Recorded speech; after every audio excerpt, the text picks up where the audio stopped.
Hello and welcome back to my channel. This is going to be a fairly short video. I'm just looking at the TERRA Southern Cross 1, which arrived today in the post from Cotswold Outdoor. They've actually got a pretty good offer, so it's £420 on their website, but if you have National Trust membership and possibly English Heritage, you get a 15% discount, so this actually worked out at £357, and that's with free postage. So that seemed like a good deal, and I thought I would have one delivered, have a look around it and see what I think. If you're considering one of these tents like I have been for a while, you've probably seen quite a lot of videos, so I think you know what they look like from the outside. This was really easy to pitch up, even inside a living room. Obviously I do not have pegs going into my living room floor, so I've just used a couple of weights and things to kind of get it reasonably taut, to give a rough idea of how it's going to be on the inside. The biggest surprise to me has been the vestibule, because if you imagine that little bottom, there's an elastic ring around here, so this loop can be pulled out quite a bit. So if we look inside the vestibule again, if you imagine that's pulled out, this is actually, I think this is going to be as big as the Hilleberg Solo up at the far end, and then down here there's definitely a lot more space than you get on the Solo, and that surprised me because I've seen quite a few people say that the vestibule on the Southern Cross one is small.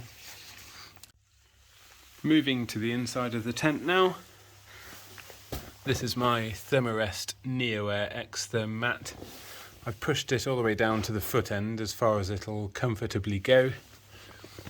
Up at the end I've got, I don't know, 8 inches, somewhere around that. That's enough for what I normally keep down that end, which will be a bag of electricals, not a great deal really, my phone.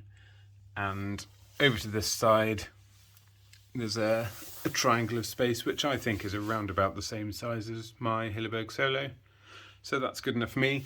I find the interior space, the footprint itself is spot on. That's as small as I'd want to go, and I'm happy with that. Where the issue does come in is above, so you can see that the inner does kind of drop in a little bit, and that's what I've seen on other videos, that it's not particularly taut and it can therefore kind of droop in and make you feel a little bit claustrophobic potentially, because of course once you've got a sleeping bag, potentially a pillow here as well, and then your head height stacked up on top, you're not going to be all that far away from the roof of the tent. So that's one to think about. And then another aspect to think about is the internal height. So when you're sitting on your mat, how much space do you really have to sit up inside this tent? One of my first wild camping tents was the Berghaus, the Peak 3.1 Pro, and I found that a little bit restrictive, so my head would be right up on that inner seam, and that meant that my forehead was basically on the inside of the tent here when I was wanting to sit up to eat food or whatever. So it actually meant I couldn't look straight out of the tent. So you can kind of flip your head this side of the inner, so your forehead's not kind of wedged up in the top, but that's a little bit awkward as well. So that's something I'm going to have to weigh up. That's probably my biggest sticking point with this tent at this point. Otherwise, I mean, there are so many really good points about this tent. It's really, really easy to pitch with the little clips. They just pop on and off. Again, very similar to the Hilleberg Solo. Really easy to use. Love these little joint sections. Really solid little chunk of aluminium there that guides the pole in at an angle. What else can I say? I like that there are 2 hole options down at the bottom here, so you can pull the fly sheet right down to the ground if you want to, or you can leave it raised a bit to get a bit more air through the tent in general. The door works really well. Personally, this was another bugbear a lot of people talk about. They talk about how difficult it is to release the door from the top hoop there. I've had a quick go at that already from the inside, and I found it surprisingly easy, so I'm happy with that. And in general, I can see that this tent is going to pitch really well, because if I just pull on this corner a little bit, you can see that it very quickly takes a really smooth shape. It's all nice and taut on the fly sheet as soon as you put any tension around it. It's all really nicely made. It all feels surprisingly solid. I wasn't expecting it all to feel this good, to be honest, but it feels great. Of course, we've got the little vent points at the end here you can peg out. Nicely reinforced. You can see that reinforced stitching. So all in all, I think it's a really good looking tent.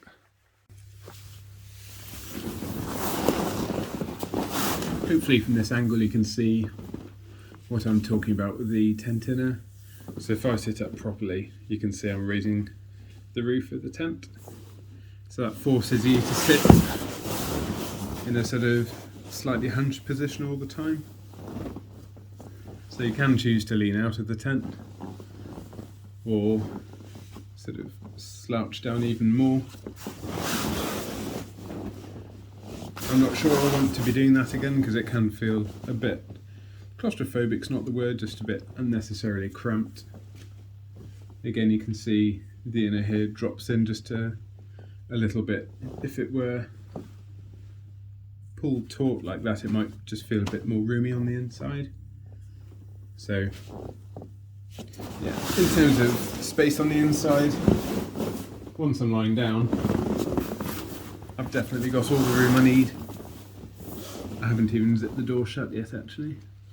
Might as well do that now. A couple of little toggles here, nothing groundbreaking.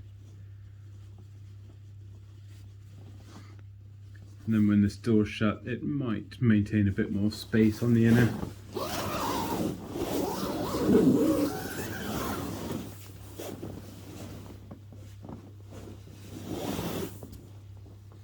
It hasn't really changed how much the inner droops back here, but it was worth a go. Double zips on the inner door, which is good.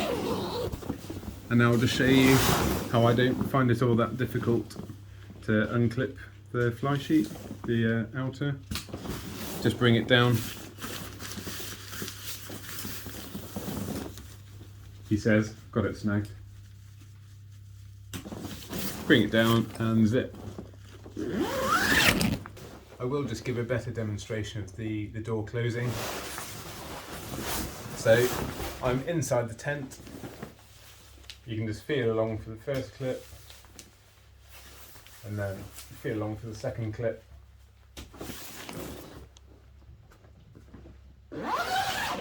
And you're shut. I'm not sure what it's like yet trying to clip it open from within.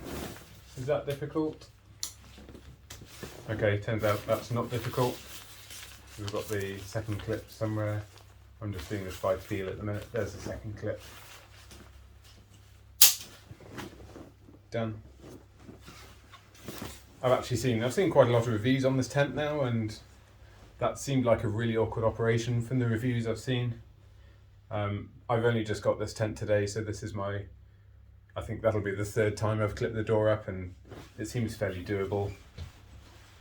So, not a deal breaker. Just need to weigh up this interior height, I think, and interior space in general. So maybe I'll take it outside, I don't know. Maybe I'll just be returning it without even trying it out in the field. I will let you know.